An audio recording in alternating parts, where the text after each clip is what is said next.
सुबह 7 बजे का टाइम है और मैं हूँ इस वक्त मौजूद अपने जंजाल हिल ट्री हाउस रिज़ॉर्ट पे। और ये है हमारा पानी का स्टोरेज टैंक, तालाब कह लें। 15 फुट बाई 8 फुट, गहराई 6 फुट। और सामने जो आपको खंबा नज़र आ रहा है उसके साथ आपको नज़र आ रहे होंगे ये ऑर्चर्ड बाग है हमारा। इसके साथ साथ हमने इस पूरी लाइन में भी आगे पौधे लगाए हैं सारे। यहाँ पे भी फलदार दरख्त हैं, इसके नीचे वाली लाइन में भी लगे हुए हैं।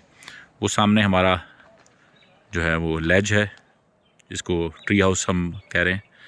और सामने आप देख रहे हैं, सामने पहाड़ों पे बर्फ़ पड़ी हुई है। ये सामने रावला कोट और उसके बाद पीछे तोली पीर और ये इलाका है सारा। और ये हम जो आपको ग्राउंड नज़र आ रहा है इसको हमने एक कैंपिंग साइट के लिए और ट्रेनिंग फैसिलिटी के लिए यहाँ पे रखा है। और आगे इसके आगे तकरीबन हमारे पास कोई 15-20 कनाल एरिया है जो कि यहाँ पे जंगल है। ये सारा हमारी प्राइवेट प्रॉपर्टी है सारी, जहाँ पे ये चीड़ के दरख्त लगे हुए हैं। और फिर पीछे से ये हमारी इसकी ये बाउंड्री है पीछे दीवार के साथ।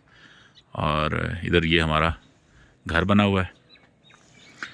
तो ये हम इसको, ये किचन गार्डन है यहाँ पे, किसी को किचन गार्डन का डिज़ाइन कर रहे हैं। नीचे हमने नर्सरी का स्टॉक कर दिया है नीचे इस पॉइंट पे।